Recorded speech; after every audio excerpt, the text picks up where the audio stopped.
من فيض مولانا الغفور قرآن رب العالمين جاء لنا نبراس نور فيه السعادة واليقين أسمى المعاني في السطور نسمو بها دنيا ودين نلقى الشفاعة في النشور بدلائل النور المبين في حفظه تحلو الأمور ما خاب من يرجو المعين نلقى الشفاعة في النشور بدلائل النور المبين بدلائل النور المبين.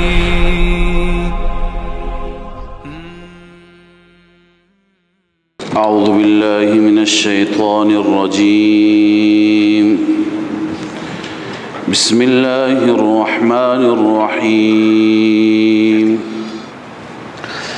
ومن يطع الله والرسول فأولئك مع الذين اینجا بشارت است، بشارت برای کسانی که مطیع خدا هستند و اطاعت رسول الله و پیروی رسول الله صلی الله علیه و سلم را می کند. الله تعالی تشویق فرمود نه که یا ایها الذین آمنوا اطیعوا الله و اطیعوا الرسول و اولی الامر منکم. اگر شما اطاعت کردید نتیجه تون چی میشه؟ الله تعالی می فرماید معیت نصیبتون میشه، همراهی نصیبتان میشه. و من یطع الله و الرسول، هر کسی اطاعت خدا بکند و رسول الله، فاولئک مع الذین انعم الله علیهم، این ثمره اخروی هست.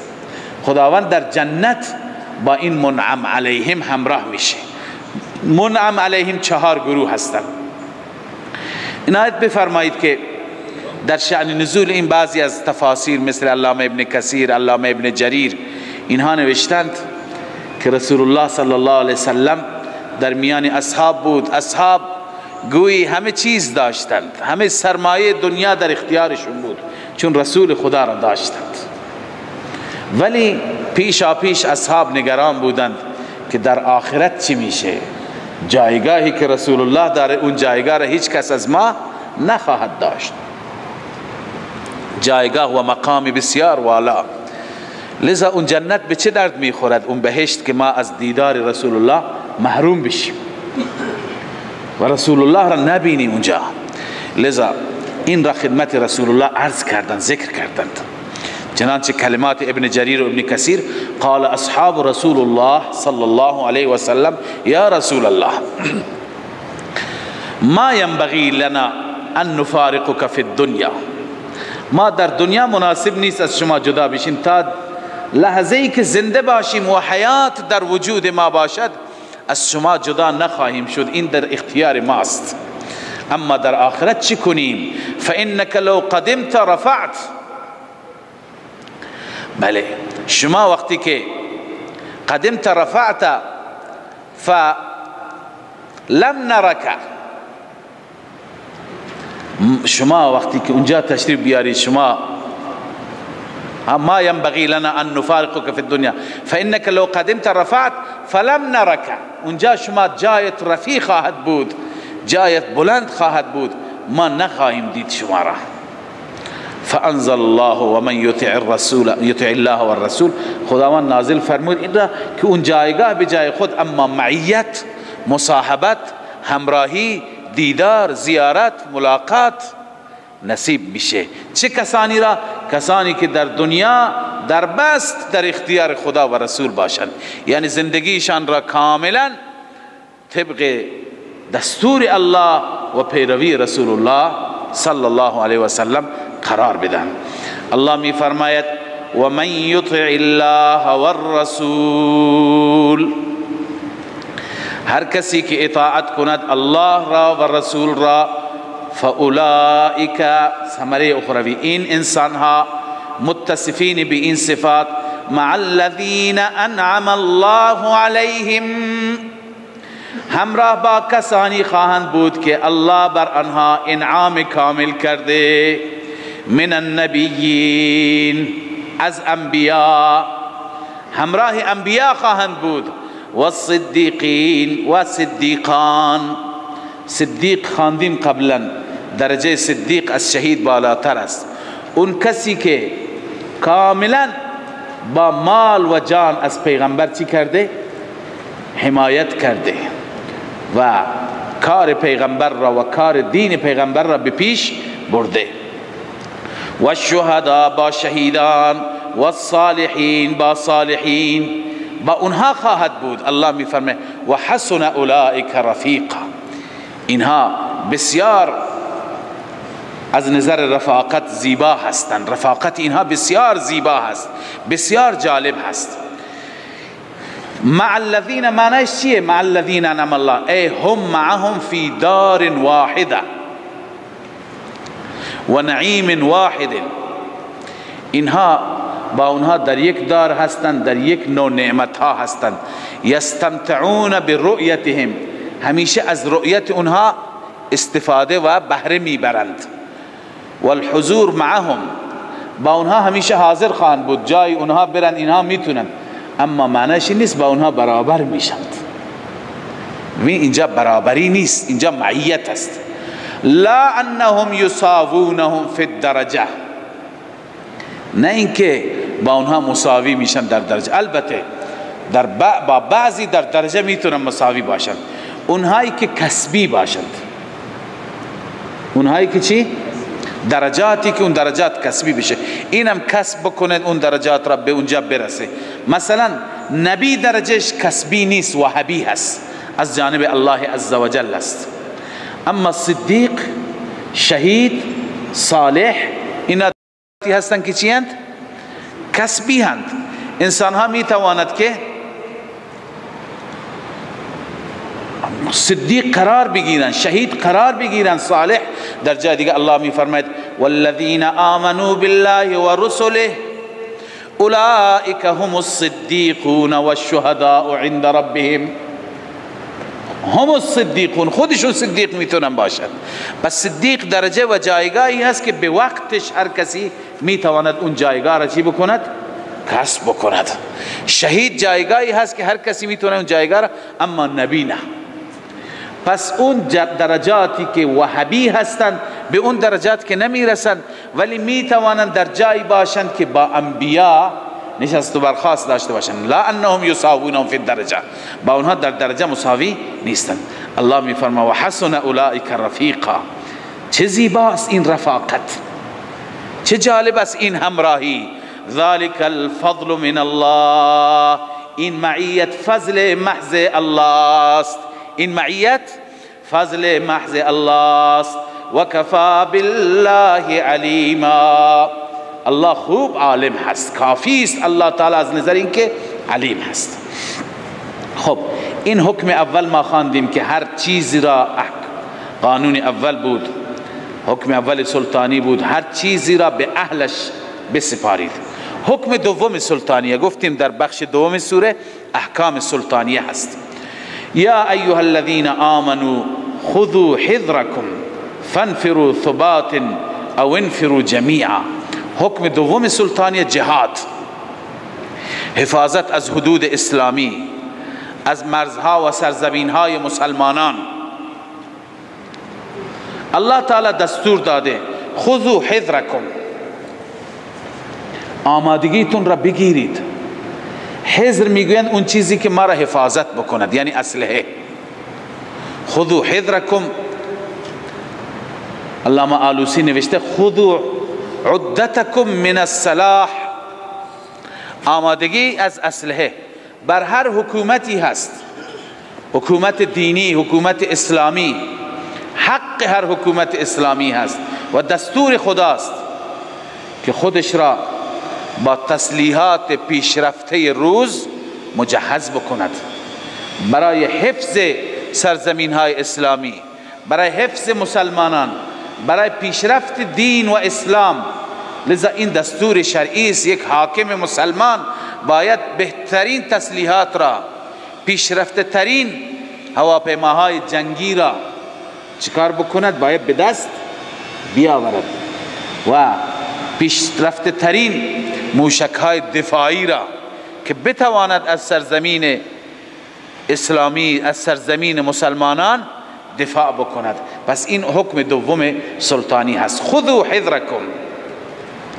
این که گفتم عدتکم من الصلاح قاله مقاتل و هو المروی عن ابی جعفر روح المانی. الله می فرماد خذوا حذرکم، شما اسلحه‌تون را بگیرید. فانفروا ثبات، شما بروید ثبات. ثبات میگوین گروه های 3 نفری تا 10 نفری را. فانفروا ثبات یعنی برای جهاد برید دسته دسته. او انفروا جمیعا، یا لشکر لشکر، یعنی به هر صورتی که موقعیت ایجاب میکنند. گاهی یک تیپ 300 نفری یک جا میره، 500 نفری یک جا میره. گاهی موقعیت ایجاب میکنه دسته دسته گروه گروه بشن، یعنی بر اساس صلاح دید در جبهه های جنگ. و ان منکم لمن لیبطئن، زجر برای منافقان. منافقان نه خودشون به جنگ میرفتن نه دیگران را میگذاشتن. لمن لیبطئن، بطوء یعنی تأخیر، دیر کردن، درنگ کردن.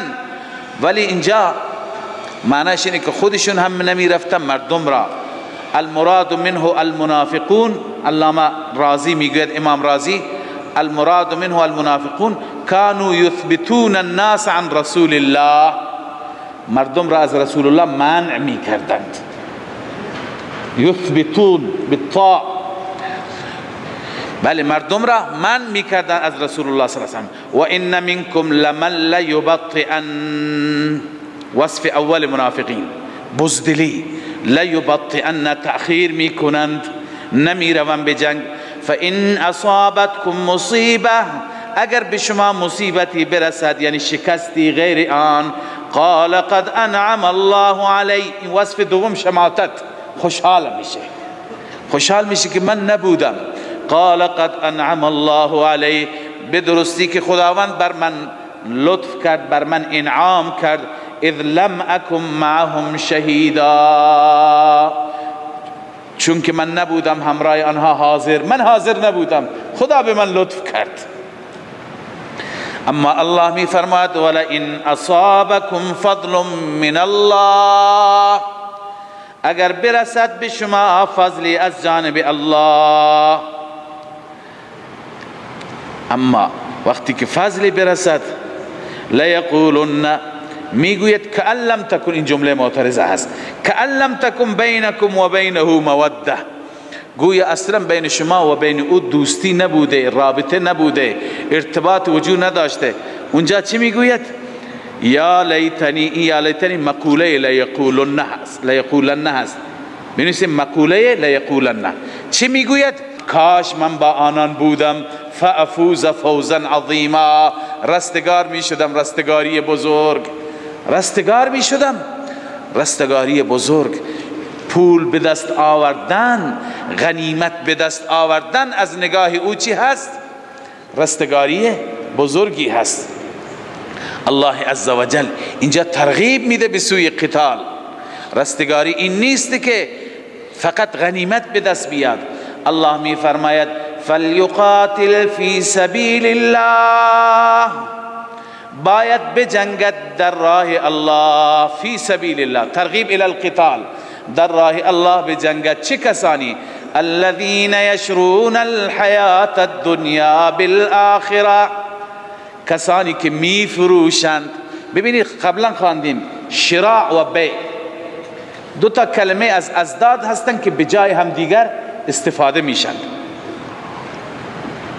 یشرون میخرند، ولی اینجا به معنی یبیعون، میفروشند. چون مجاهدین جان برکف چیکار هستند؟ زندگی دنیا را میخرند یا میفروشند؟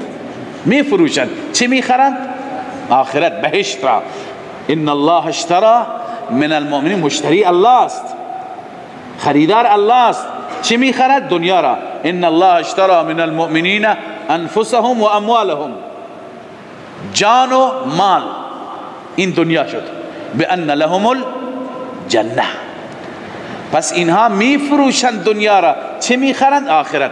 فلیقاتل فی سبیل الله، باید بجنگند در راه الله.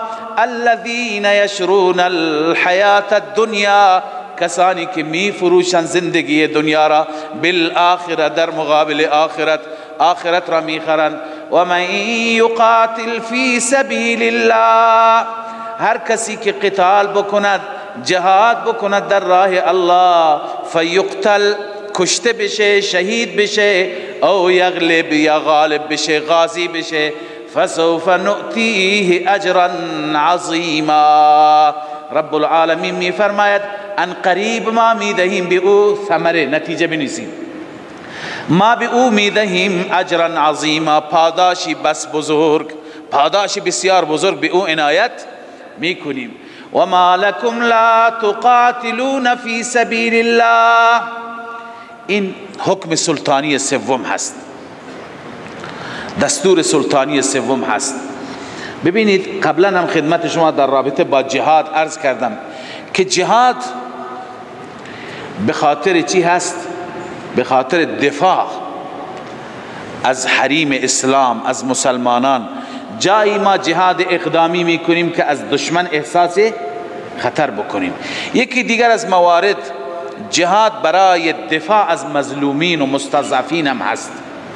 یک حکومتی هست، حکومت ظالم، مثل حکومتی که امروز در برمه هست، حکومتی که واقعا دارد به مسلمانان مظلوم اونجا چی میکند؟ ستم میکند. لذا در چنین مواقعی هم جهاد چی میشه؟ فرض میشه، لازم میشه. الله تعالی حکم سلطانیه سوم را در اینجا صادر کردند.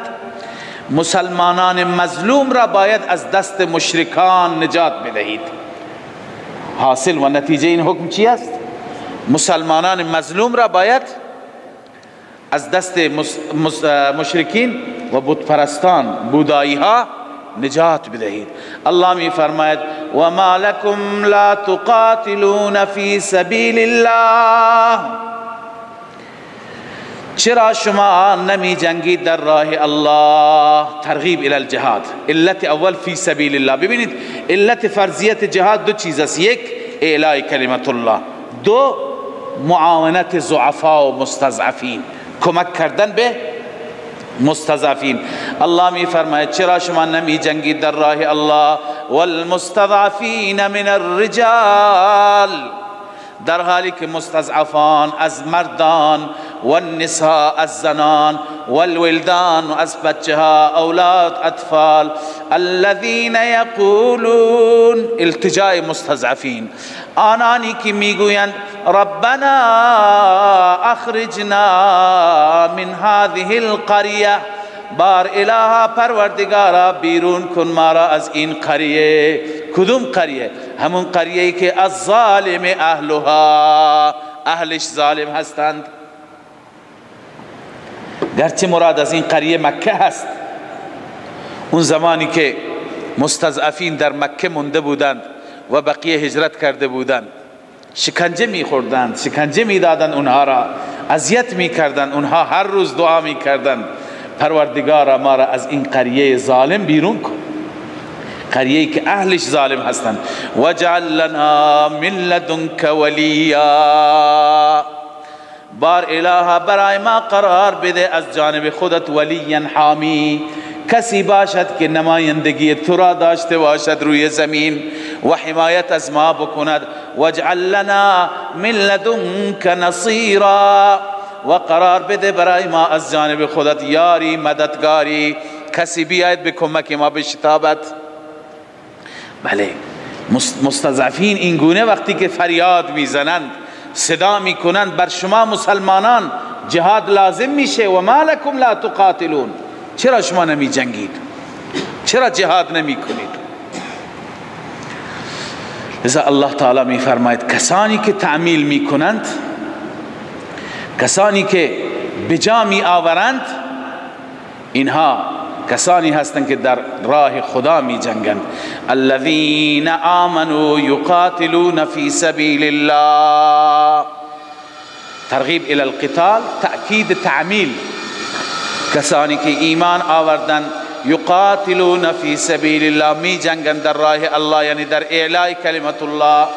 والذین کفروا یقاتلون فی سبیل الطاغوت. اما نصب العین کفار چه نصب العینی دارند، چه برنامه‌ای دارند؟ کسانی که کفر کردند یقاتلون فی سبیل الطاغوت، در راه طاغوت می جنگند. اینجا تفسیر مدارک علامه نصفی روی این آیه می نویسد رغب الله المؤمنین، خداوند مؤمنان را ترغیب داده، اینجا تشویق کرده به انهم یقاتلون فی سبیل الله، که در راه خدا می جنگند، برای خدا می جنگند. فهو ولیهم و ناصرهم، پس خداوند ولی و ناصرشان خواهد بود، حامی و یاورشان خواهد بود. و اعداؤهم، اما دشمنانشان یقاتلون فی سبیل الشیطان، در راه شیطان. طاغوت یک تفسیر شیطان بود. طاغوت کل ما عبد من دون الله، طاغوت پادشاه حاکم و جابر بود. فلا ولی لهم الا الشیطان، هیچ ولی برای آنها غیر از شیطان وجود ندارد. لذا الله تعالی دستور فرمودند، الله تعالی فیصله فرمودند که کسانی که در راه من می جنگند، اونها کسانی که می جنگند اونها در واقع در راه خدا برای اعلاء کلمت الله هست.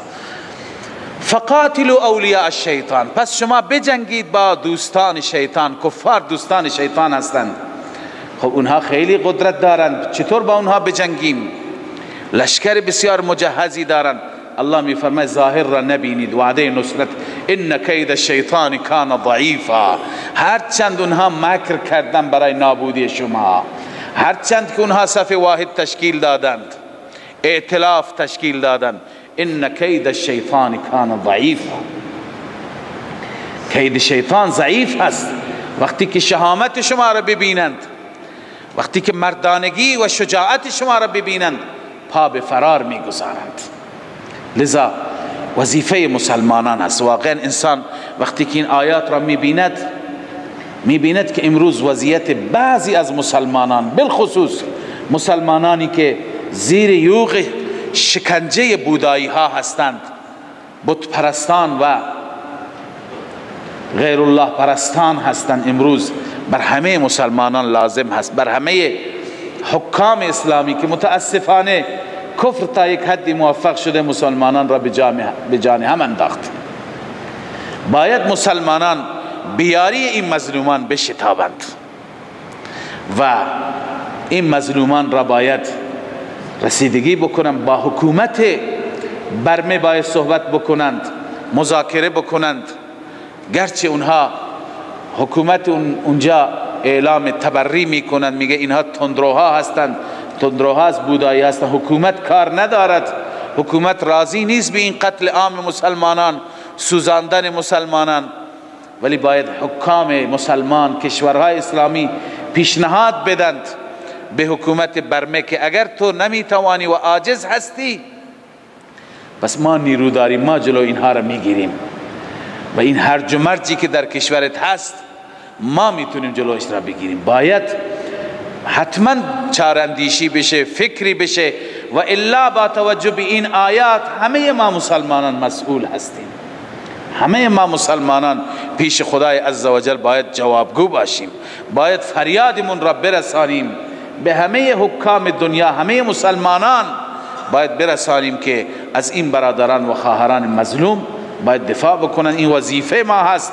قرآن این وظیفه را، این فریضه را قرار داده.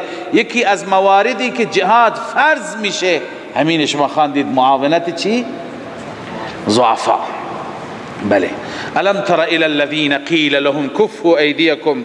الله تعالی اینجا مطلبی دیگر را بیان می‌فرماید، زجر هم برای منافقین است. ببینید قبل از اینکه مسلمانان هجرت بکنند، قبل از هجرت در مکه مکرمه از دست مشرکین شکنجه های بسیار زیادی دیدند، تحمل کردند. بعد از اینکه خداوند توفیقی داد هجرت کردند، به مدینه طیبه آمدند، بیاد اون شکنجه ها می افتادند، بیاد اون سختی ها می افتادند. به رسول الله صلی الله علیه وسلم گفتن یا رسول الله، مسلمانان گفتن اجازه بدید که با اهل مکه بجنگیم، انتقام خودمون را بگیریم، چه روزهای سختی اینها بر ما آوردند. ولی رسول اکرم صلی الله علیه وسلم در جواب می گفت تا به حال دستور جنگ و جهاد به من داده نشده، از سوی رب العالمین دریافت نکردم، اما زمانی که جهاد لازم شد به شما خواهم گفت. بعد از اینکه عده مسلمانان کامل شد، بیشتر شد، الله تعالی دستور جهاد صادر فرمود. دستور جهاد که صادر شد، منافقان پیش پریشان شدند، ناراحت شدند، گفتند که چرا خداوند حکم جهاد را لازم کرد؟ همین احکام دیگه بس بودند، همین که نماز می‌خواندیم، روزه می‌گرفتیم کافی بود. الله تعالی اینجا زجر بر منافقان بیان می‌فرماید. الله می‌فرماید الم تر الی الذین قیل لهم کفوا ایدیکم، آیا نمی‌بینی اون کسانی را قیل لهم گفته شد به آنها کفوا ایدیکم، دستهایتون را نگه دارید، یعنی فعلا جنگ نیست، منتظر باشید خدا کی دستور میده، فعلا چیکار کنید؟ و اقیموا الصلاة و آتوا الزکاة، نماز را برپا بدارید، زکات را ادا بکنید. فلما کتب علیهم القتال، الله می فرماید زمانی که نوشته شد بر آنها قتال، بر آنها جهاد، اذا فریق منهم، در این هنگام یک گروهی از آنان، گروهی که بظاهر از مسلمانان هستند اما در واقع منافقند، یخشون الناس، اونها میترسند از مردم، که خشیت الله، از مشرکین میترسند مثل ترس از خدا، او اشد خشیه یا سختتر، بیشتر میترسند، حتی از مردم بیشتر میترسند و اعتراض میکردند روی دستور جهاد. و قالوا ربنا، آنان گفتم پروردگارا، لما کتبت علینا القتال، اعتراضا می گفتن چرا بر ما قتال را نوشتی، جهاد را نوشتی، لولا اخرتنا الى اجل قریب، چرا ما را تأخیر ندادی، مؤخر نکردی تا یک مدت نزدیک؟ رب العالمین جواب میده یک مدت بعد میخوای چیکار بکنی؟ 4 روز دیگه تو دنیا زندگی بکنی؟ قل متاع الدنیا قلیل، جواب اول خدا، قل متاع الدنیا قلیل، اعلام بفرما ای رسول الله صلی الله علیه و سلم، متاع الدنیا، کالای دنیا یا زندگی در دنیا، قلیل، اندک هست، هر اندازه که شما زندگی بکنی باز هم اندک، والآخرة خیر لمن اتقا، آخرت بهتر است برای اون انسانی که اتقا، از الله بترسه. برای متقی آخرت بهتر است. از چه نظر؟ بنویسی از نظر بقا و لذت، هم باقی مانده تر هست، هم لذات آخرت بهتره. اینجا در دنیا چه لذتی هست؟ همش غمه، همش رنجه، همش ناگواری هست. اما زندگی آخرت بهتر هست. خیر لمن اتقا ولا تظلمون فتیلا، شما ظلم نمیشوی به اندازه فتیل. فتیل چی بود؟ همون نخی که در شکم خسته خرماست. الله میفرماید به اون اندازه، یعنی کوچکترین ذره بر شما ظلم نمیشه. اما شما فکر میکنید اگر جهاد لازم بشه در جهاد میمیرید؟ نخیر، مرگ هر جا باشید هست. الله میفرماید اینما تکونوا یدرککم الموت، هر جا شما باشید در میابد شما را مرگ به سراغ شما می آید. ولو کنتم فی بروج مشیده، گرچه شما باشید در قلعه های محکم، قلعه های مستحکم باشید، در قلعه های که دیوارهایشون آهنین و بتونی هستن باشید، مرگ اونجا هم می آید به سراغ شما. و ان تصبهم حسنه، زجر برای منافقین، اگر تصبهم حسنه، برسد به آنها حسنه، یعنی فتحی، ظفری، بنویسید حسنه، فتح و نصرت و ظفر، اگر موفقیت خدا بهشون بده چی میگویند؟ یقولوا هذه من عند الله، این از جانب خداست. خدا ببین چقدر بر ما لطف کرد، ما را پیروز کرد. اما و ان تصبهم سیئه، اگر به آنها برسد سیئه یعنی موت، قتل، شکست، هزیمت، یقولوا هذه من عندك، این از طرف تو هست، العیاذ بالله، نسبتش را به رسول الله میدادند. چی میگفتند؟ اگر فتح و غنیمتی نصیب میشد منافقین میگفتند لطف خداست، اگر شکستی مشکل پیش می آمد با هم سرگوشی میکردن، میگفتند این نتیجه سوء مدیریت است، العیاذ بالله، نتیجه بی تدبیری رسول الله است، خوب برنامه ریزی نکرد، خوب مدیریت نکرد. الله میفرماید یقول هذا من عندك، اما الله میفرماید قل كل من عند الله، قل كل من عند الله، همه کل بنویسیم من النعمت و النقمه، چه نعمتی باشد چه مصیبتی باشد همه از جانب الله است، از جانب رسول الله نیست. فما لهؤلاء القوم، حماقت منافقین، حماقت کفار، فما لهؤلاء القوم، چه شده این قوم را که لا یکادون یفقهون حدیثا، سخن را نمیفهمند، متوجه نیستند، هر چیز را نسبت به رسول الله میدن. الله میفرماید ما اصابك من حسنة فمن الله، این تفصیل جواب است، خطاب رسول الله راست اما مراد عموم هستند، تک تک ما مخاطب هستیم. الله میفرماید هر چه به تو ای بنده میرسد فمن الله، از فضل الله است. و ما اصابك من سیئة، هر آنچه که به تو میرسد ای مخاطب من سیئة، از بدی، از ناگواری، فمن نفسك، از نفس تو هست، عمل کرد سوء خودت هست، به رسول الله نسبت نده، عمل کرد تو هست که چنین شد.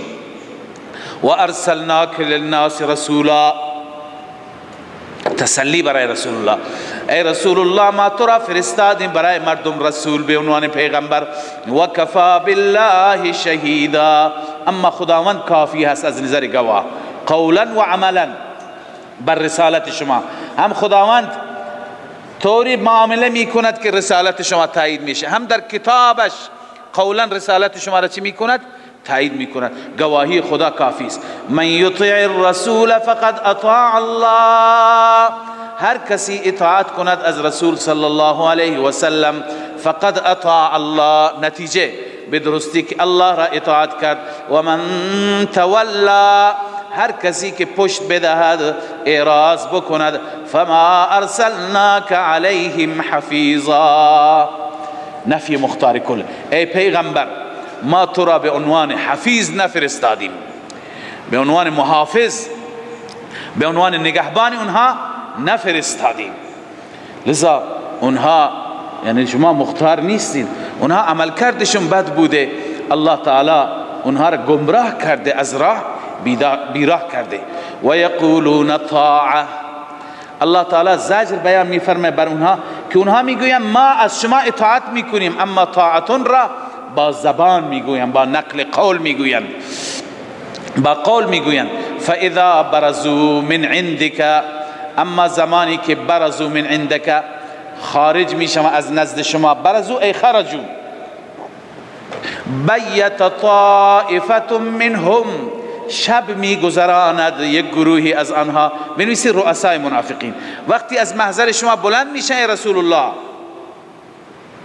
گروهی از منافقان چیکار میکنن؟ شب را میگذرانند در اون مسیری غیر از اون مسیری که به شما میگن، غیر الذی تقول، غیر از آنچه که شما به اونها میگید، یعنی مسیرشان مسیر خلاف رسول الله است. اما اونها غافلند، خدا شب نشینی اونها را، شب گذاری اونها را در هر مسیری میگذرانند، ثبت و ضبط میکند.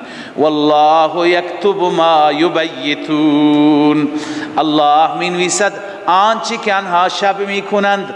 فاعرض عنهم و توکل علی الله، لذا دستور العمل، ای رسول الله از آنان اعراض کن. دوم و توکل علی الله، بر خدا توکل بکن. و کفا بالله وکیلا، خداوند کافی است، بهترین کارساز، مشکلات شما را حل می کند. اما اکنون خداوند اشاره میفرماید به طرف چی؟ تدبر بالقرآن. افلا یتدبرون القرآن؟ آیا اینها در قرآن تدبر نمی کنند؟ ولو کان من عند غیر الله، اگر این قرآن از نزد غیر خدا بود، لوجدوا فیه اختلافا کثیرا، در این کتاب، در این قرآن اختلاف زیاد میدیدند، تعارض زیاد میدیدند. بین چی؟ بین مطالب قرآن و نفس الامر، بین مطالب قرآن و نفس الامر اینها اختلاف زیاد میدیدند. چطور؟ بأن یکون بعض اخباراته الغیبیه، مثلا بعضی از اخبار غیبیه چطور میشد؟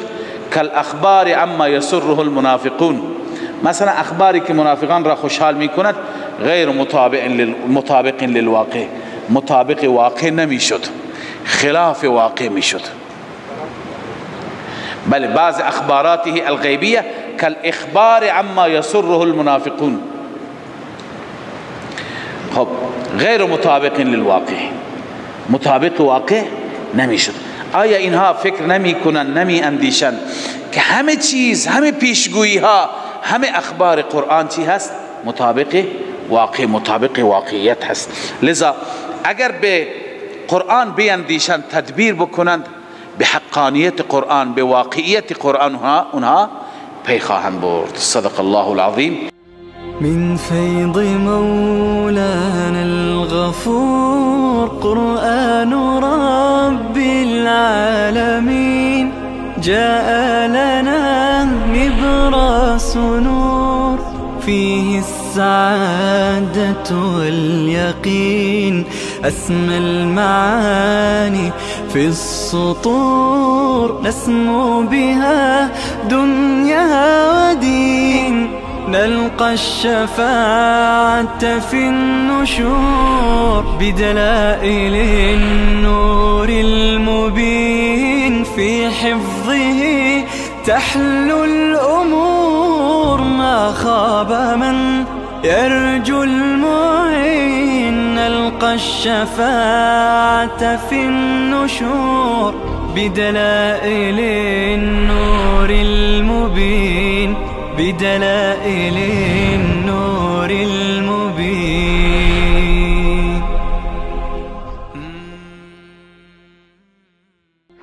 من فيض مولانا الغفور قرآن رب العالمين، جاء لنا نبراس نور فيه السعادة واليقين.